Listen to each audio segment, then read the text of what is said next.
we have Destiny 2 lore. No, it wasn't Lodi. JFK and the Department of External Observations. Listen, Bife is the lore expert, so we must listen to this and watch this together. But I will say this, every party has a pooper, okay? Because we really we wanted it to be this, okay?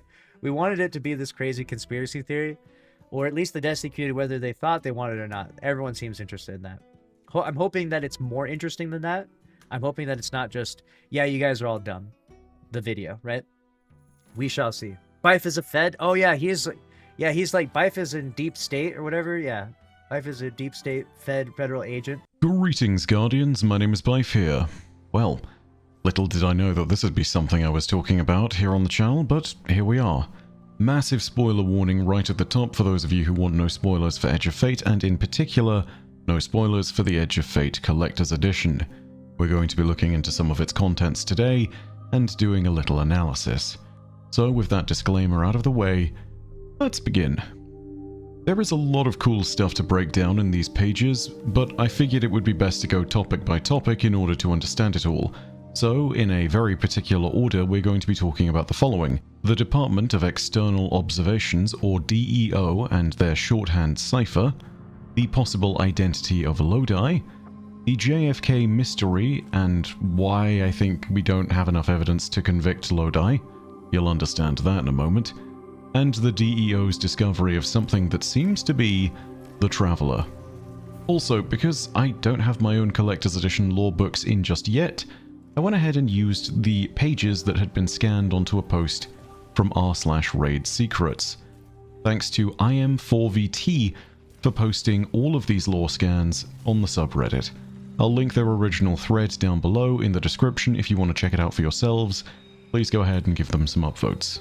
Starting out, with our first topic, we get the opportunity to focus on the origins of the documents found in the Collector's Edition. They all seem to revolve around a fictional department of the US government known as the Department of External Observations, or the DEO. The DEO's mission statement might be unclear at first, but luckily, we have the yellow page of symbols to help explain this. Oh no. New raid symbols, dude. This looks like Arabic or something. This looks very bizarre. I feel like you lay something over this and then it reads at something, you know? Right? What do you think? As Yrow explained in his content on the Collector's Edition, this is what's known as a shorthand cipher. It's a kind of cipher that is a little different from some others because it's dependent on the use of its symbols to translate into the phonetic sounds of a word instead of its letters. In other words, the cipher spells out how the word sounds instead of spelling it actually as it is spelt. Luckily for us, the community members from r/shorthand, including Beryl Pratt and W. Reed, were able to translate the entirety of the cipher on the yellow page. And dude, shout out to them pulling this off. I would see this and be like, yeah, I'm good. I'm like, yeah, I'm gonna head out. I look at that yellow page and be like, no. But other people, they're able to solve it, figure it out. They've got the intel. They've unlocked the technology. Appears to be something akin to an informal mission statement about the purpose of the DEO. It reads as follows. Now, some of you have come here imagining that we lock up Bigfoot and disguise Greys at Paradise Ranch. We do not. And not only because we have no credible evidence of either. The work that we do here is both less exciting and far, far more important. Let me be very clear. Yes, the conspiracy theories. Oh, Bigfoot mentioned in the Destiny lore? Yeah, there is non-human life in this universe. And when we make contact, we will meet that not with raised weapons but with open arms. Of course, should we be threatened, we will muster all our strength in self-defense. But we will never fire the first shot. This department was founded not to wage war or imprison that which we do not yet understand, but to welcome our galactic neighbors as friends we may learn from, allies we may rely on, and most importantly, fellow beings navigating this vast and beautiful universe. The cosmos can be dark and cold and lonely. We need not make it more so. So with this cipher having been translated, we now understand the mission of the DEO a lot better. Their purpose is to reach out to extraterrestrial life and prepare for its arrival with the resources of the US federal government. At least I assume it's the US federal government. It's not actually stated, but I mean, come on, it's based out of Chicago and there's no single state government that would authorize a group like this. It's gotta be federal. With the shorthand cipher being translated, I think we can already start to see a few other things about this organization thanks to the Collector's Edition lore. For starters, we know that their director was a man called William Moffat, and their main offices were located in Chicago, Illinois. Within the documents, we also get a look at the office directory of the DEO, and we saw that there were no less than 26 different sub-offices, coded by alphabetical designations as well as numbers. Some of the more interesting ones include, but are not limited to, the Office of Signals Unknown, which appears to be tracking potential phenomenon out in the universe that indicates contact from or with extraterrestrials. The Office of Strange Matter, which appears to be some kind of experimental materials division. The Office of Pangeometry, which, if you deconstruct its name, perhaps means the Department of Geometry that's applied to all. I'm guessing this is a department that was interested in anything which reached into beings existing in dimensions beyond our own native 3 dimensions. The Office of Primes, which I'm not even going to pretend to understand, though perhaps is to do with the discovery of new phenomena that we can observe to be empirically true. The Office of Cosmosophy, which seems to be a department responsible for the study of the theory and understanding of the wider universe. And lastly, the Office of Dead Zone, which, yeah, I don't know why that's there and I don't understand what it's supposed to be, but I don't think it's related to the EDZ or European Dead Zone. Then again, who knows? So, we kind of know what the DEO is, and with that first part a little better understood, I want to focus on a major character at the heart of most of the documents.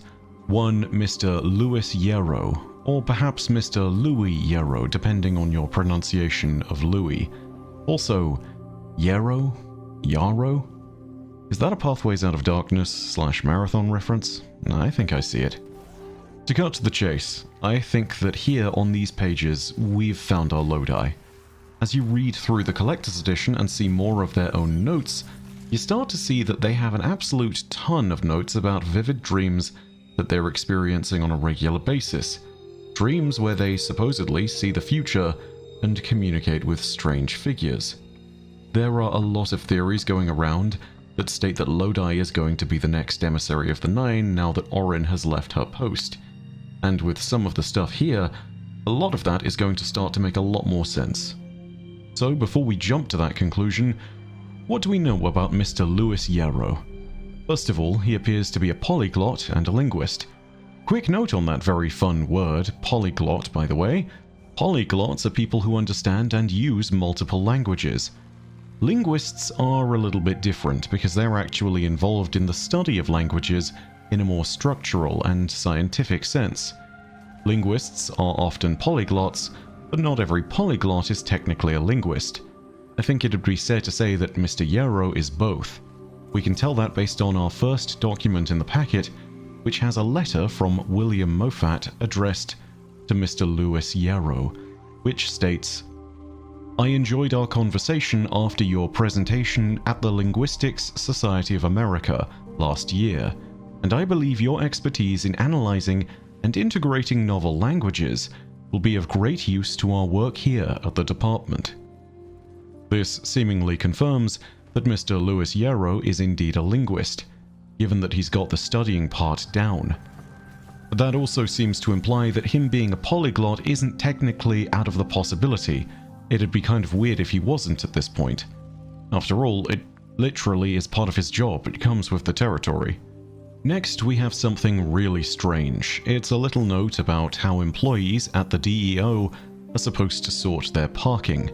This might not relate to Mr. Louis Yrow, but it potentially does. Hear me out on this one, I think it's important regardless. The whole thing seems like a complicated process even just from a few notes on the page, and it seems like a lot more of a restrictive process for new hires in particular, who have to contact their supervisors and request a letter. Scrawled underneath this, we see the words "Green Line, Pulaski to Adams/Wabash. I hope I'm pronouncing that station right. I'm sure I'm saying it wrong. Roast me in the comments if you're from Chicago. Sure, go ahead. The point being, this is a train line, the Green Line in Chicago. It seems like here, Mr. Yrow, or whoever is writing this down, was being forced to take the train to work because of this complicated situation. Hence why he's got the route from the village of Pulaski, out in the countryside around Chicago, to the station of Adams and Wabash, which is located slap bang in the middle of the city of Chicago, just across from the center of the city and the Art Institute. And then you also have the fact that the train is a Green Line train, which matters because, well, it's the same type of elevated rail train cars, probably, that we've seen in all the trailers for Edge of Fate. It's a weird connection, but it's a really tangible one. Also, look back at the many moments within the trailers, and in particular this moment from the launch trailer, and you see this image from a sleepy village outside of what is presumably Chicago, and things become even more connected. Ladies and gentlemen, I give you what I think is the vista outside the village of Pulaski. Another potential connection to Mr. Louis Yrow is the series of dreams that are noted down and scrawled on the lined paper. This appears to be a sort of dream journal being kept by someone. And again, it isn't confirmed that it's Louis Yrow, but, I mean, it seems at very least that these are the dreams of Lodi. Because, well, I mean, listen to some of these things. The features of these dreams include moments such as a point where they have the sensation of their left leg suddenly being turned into cadmium, a moment where they visit their office break room and see their whole family lying dead inside, a moment where they're surrounded by a council of strangers who spoke loudly in a language that they didn't understand, a moment where they're standing as one of 6 copies of themselves by a lake, and they hear a voice that speaks to them and tells them that they're safe in every language that they know. And also, a moment where that same voice tells them not to be afraid and that they are supposed to take the call. This is a pretty wild series of dreams, which the writer of this dream journal also describes as being like in a world where everything looks like Rothko for a moment. So, if you take a look at everything that's put together, I feel like this does connect back to Lodi and the launch trailer of Edge of Fate. Yeah, they mentioned the call in that trailer. Particularly thanks to that last mention of a point of interest. Something about telling the dreamer that they're supposed to take the call. This obviously mirrors the moment in the trailer where Lodi can be seen walking into a containment room where there is a phone handset that is connected to nothing and yet it is ringing. So yeah, it isn't confirmed, but it seems like it's all pointing to the idea that Lodi is connected to the DEO, and that he might have once been known as Mr. Louis Yrow in Destiny's 1960s time period. Speaking of the 1960s, let's talk about JFK. Yes, let's go. Let's jump into the JFK part. This is what I'm really interested in. Okay. There's no easy way to say this. This gets weird, and I think people in the community have run away with this on a tangent that really isn't correct. So, I'm just going to preface this by saying we will get to the ideas of who might have done this, but from the very top, I want to say I don't think it was Lodi. What am I talking about? Well, he's a deep state agent. Bife is a deep state agent, confirmed. There's no way well, let's see what he has. Let's jump into it. There is a pair of document pages in the collector's edition that are absolutely fascinating, and they throw a little more fuel on the perpetual tire fire of conspiracy theories surrounding the assassination of President JFK of the United States. For those that don't know, yes, people exist outside the United States and we don't know all your history. It's a thing. Trust me. I'm in the UK. JFK, or Kennedy as he's often referred to, was the Democratic US president elected in 1960 over his Republican opponent, Richard Nixon.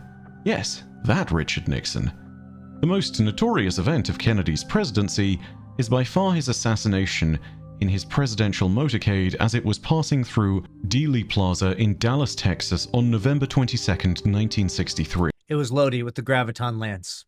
This is a topic that is utterly surrounded by conspiracy theories. Regardless to what you think about the entire situation, I am going to just simply sit here and say that I'm ignoring most of the noise and most of the conspiracy theories and just focusing on what I know from the Destiny timeline, Oh, that's no fun.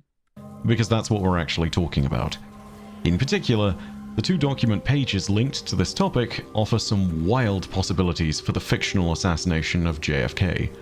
Both have document headers originating from the DEO, which, given their mission statement, immediately implies that there was something involved within the assassination that might have been extraterrestrial or maybe even extra-dimensional in nature.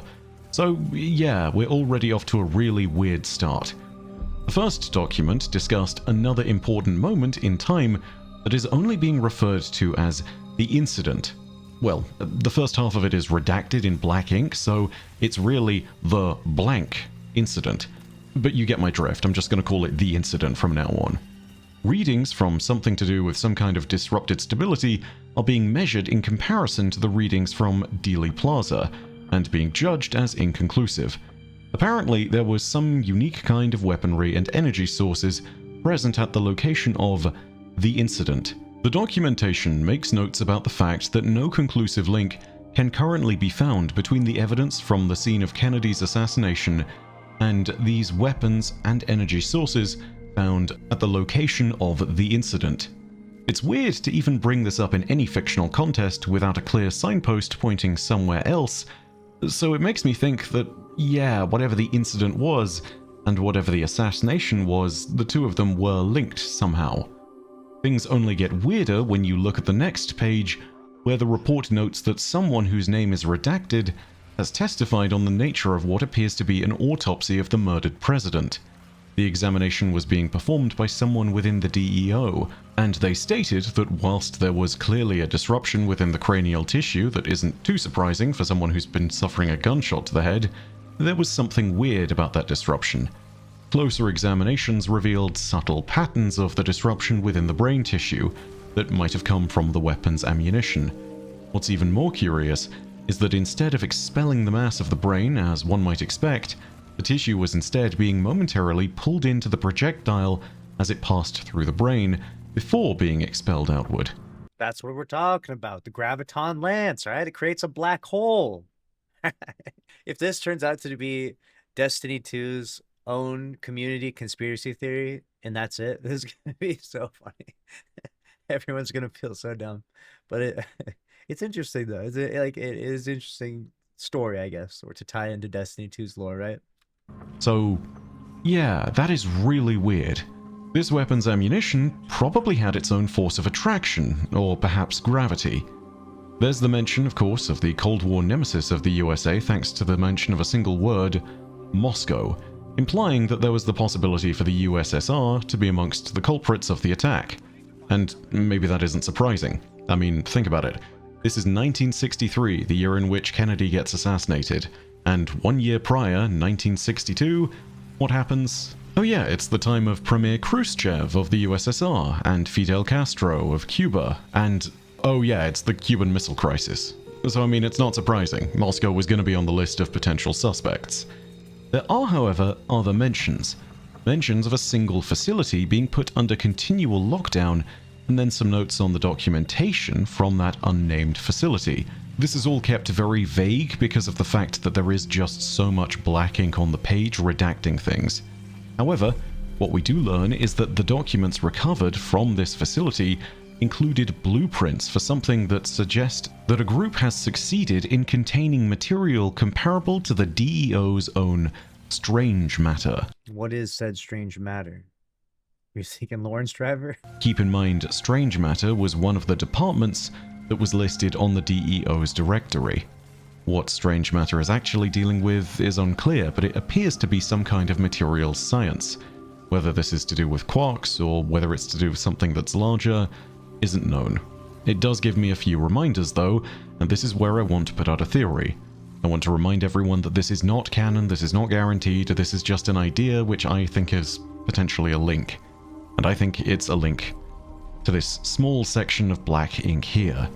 Whilst I'm not willing to guess about the rest of the black ink and the redactions, I think this small section might actually be large enough to say the word Haka. As in... Okay. Interesting. the weapon foundry, Harker. The reason I'm guessing that is because Harker was known to have a Golden Age predecessor known as Harker Heavy Industries, which might, and I say might because there's no evidence of this, have been a company that grew out of the pre-Golden Age times of Earth, aka the times before the arrival of the Traveler, aka possibly the 1960s. The reason I'm guessing that is because there are reports of Harker vaults found out in the wilds that contain Golden Age weapons from their Golden Age predecessor, Harker Heavy Industries. They also worked alongside Clovis Bray and sourced materials from the K1 anomaly. But why does all this matter? Well, That means he shot him with the Hake, the Tamar D. I pulled it up from the Destiny wiki. There's a Hake sniper called the Tamar D. as it turns out, inside some of those vaults, there were certain iterations of Harker weapons and research that was being made into weapons with gravitic properties. Gravity weapons. And this gets even more interesting because Harker Heavy Industries is noted in the lore to have been researching these gravity-based weapons out of a field office in Chicago. Consider that the projectile that killed He's connecting the dots. He's connecting the dots. JFK here in Destiny's timeline is supposed to have created a moment of attraction while passing through the president's brain, and you're starting to see a connection here. The president might have been killed by a weapon that was created by Harker. Now, here's the thing. Harker Heavy Industries might have been involved in some really sketchy tech, but let's also remember that the gravity weapons being mentioned in the lore are Golden Age weapons. So they're easily half a Someone said he was killed by the sand wasp. century or more late to this particular event by the time they're being created. The half Dan, dude. The half Dan got him. The other likely contender for all of this, though, is the Graviton Lance, a Let's go. He's starting to come around. weapon that was also recovered from Chicago, is capable of shooting targets at long range, and shoots miniaturized singularities for ammo. Yes, Moira, aka Destiny the Meme, I'm looking at you. Don't think you can get away with this. I'm on your tail, and everyone in the department is gonna know that you're the one who took out the president. On a more serious note, if we are to believe that the assassin who killed JFK was wielding a Harker gravity weapon, or maybe just the Graviton Lance itself, there's quite a bit of a stretch there. But when you consider that time travel is a possibility within the world of Destiny, it opens up the field to a lot more possibilities. That being said, I think it's important to dispel one rumor right away because we don't have enough actual evidence of it, which is this. No, I don't think Lodi killed JFK. Man, that's a How much did they pay you, Bife? wild sentence to have to read and have to write. Anyway, the reason I'm talking about this is that I don't think we have conclusive evidence that Lodi is linked to this specific event, and even the report mentioning the incident makes no mention of Lodi or his suspected counterpart within the pre-Golden Age, Mr. Yrow. So, sorry, no dice there just yet. It's not impossible that it happened, but for what it's worth, I really don't think that Lodi or Mr. Lewis Yrow was behind it. Not to mention, Mr. Lewis Yrow worked in Chicago, and JFK was assassinated in Dallas, Texas. I don't know if the Nine somehow run an express service from O'Hare International to Dallas-Fort Worth, but I find it all unlikely. That being said, I think that if they do, we can at least ask the narrative team how an airline like that might work. Hopefully All right, let's pull up Exhibit A. Exhibit A. Explain that, Bife. Yeah, explain that. Awfully fishy. there's a seating policy that means you're not sharing a seat next to Zer. So in short, no, I don't think Lodi shot the president. But given the involvement of the DEO, I think there is a decent chance that the Nine were somehow involved, and that there may be time travel shenanigans at play. So, to round out this truly wild video, let's talk about what I think are some of the more interesting documents of the bunch. The last document is a page Bife, who's been talking about space aliens for the last 11 years, you know, jumping into the conspiracy theories. He's like, this is new territory for me. from the report of the DEO's Office of Signals Unknown. This document is a fascinating read because it shows notes and recordings of 4 anomalous signals that are being observed in the Office of Signals Unknown. They have notes of electromagnetic radiation from Gliese 1061. They have interesting notes about Proxima Centauri and a spike in radio signal intensity. They have other stuff talking about 61 Virginis, where there is a potential 61 what? flicker of light indicating first contact with something. All of these have implications, including the possibility of us spying the Black Fleet and the Witness, wiping out a system, or maybe even the Elixni from Reese gathering in the Long Drift nearby. But I think for what it's worth, the most fascinating of the reports is report number 4. It just basically spells out, in all but the most certain of terms, that the Traveler is coming. In the 1960s, it spells out that the Traveler is coming? Very interesting. Take a listen to this. 4. Unidentified celestial body XO192. Urgent. XO192 imaging received. Object is spherical, abnormally regular. Reception reports uptick in radio signal intensity in surrounding systems. Deciphering signals in vicinity first priority. Cosmosophy reports object is moving towards Sol system. Estimated arrival 50 to 60 years. Wait, so the Traveler would have arrived if it was in 1960, so you're saying, like, so basically the launch of Destiny 1 in 2014, like that's when the actual Traveler arrived? Like we're on like the canonical timeline right now? Is that what's happening here? So yeah, this is absolutely the Traveler, given that we know that it landed on Mars in a time somewhat close to the 2010s, and this message in the department is being sent in the 1960s. If we are to consider that this is also talking about the assassination of JFK, 1963, and if we're to take it that the first year of Destiny is the exact year when the Traveler landed, as I've heard so many times, then yeah, the Traveler landed in 2014, 51 years later. So that's kind of incredible. Not just because of the way that timing worked out, and not just because we knew about the Traveler in advance, but because the entire US government kept it a secret for the longest time. Point to Sticky MZ, who totally predicted all of this, by the way. He also shared his theory that the... So if you don't know, as just a side note to anyone that's not familiar with all the lore and stuff, I'm by no means a lore expert, but the timeline for humanity, like our literal history and timeline, coincided exactly with the Destiny timeline up until the point that the Traveler arrived. Then it split off, and obviously in 2014 there was no Traveler that, dropped down in the sky, I guess. So it was at that point things split off, from what I understand at least. And so that's why there's a difference, and that's why those things can line up in the way that they do. But the center of the DEO logo was meant to be the Traveler itself. But for what it's worth, I don't believe that. I personally think it's meant to represent Earth and the bridges of understanding that link its people, rather than an alien invader. Not to mention, the lines on the Traveler that do exist are circular, and not just random lines that crisscross it all over, and they have some symmetry to them as well. Beyond just that, if the DEO was trying to keep the Traveler a secret, why the hell would they put it on their logo? That makes no sense. So yeah, I don't think it's there on the logo, but they definitely knew it was coming. So, that brings us to the end of our video. This is all a bunch of really cool lore, and I'm sure we're going to dig into more of it as Edge of Fate progresses, but for now, this is where I'm going to end the video. If you enjoyed it and are looking forward to more of the wild lore of Edge of Fate, go ahead and hit subscribe and the bell next to subscribe to turn on those email notifications. Of course, if you enjoyed the video, go ahead and leave a like and leave your thoughts down below in the comments. And Alright, so there it is. A shout out to Bife for that one. He's obviously, lore expert of Destiny 2, and it's interesting getting his take on it. Let me know what you think. Do you think that after all of the evidence that's been presented to us from Bife here, do you think that this what is this called? Does this make Lodi guilty? This indicate or vindicate? What is that called? Vindicate him. Yes. He did nothing to disprove it. Lodi in the grassy knoll with the graviton. Yeah, exactly. I think I want it to be Lodi because I think that makes a more interesting story.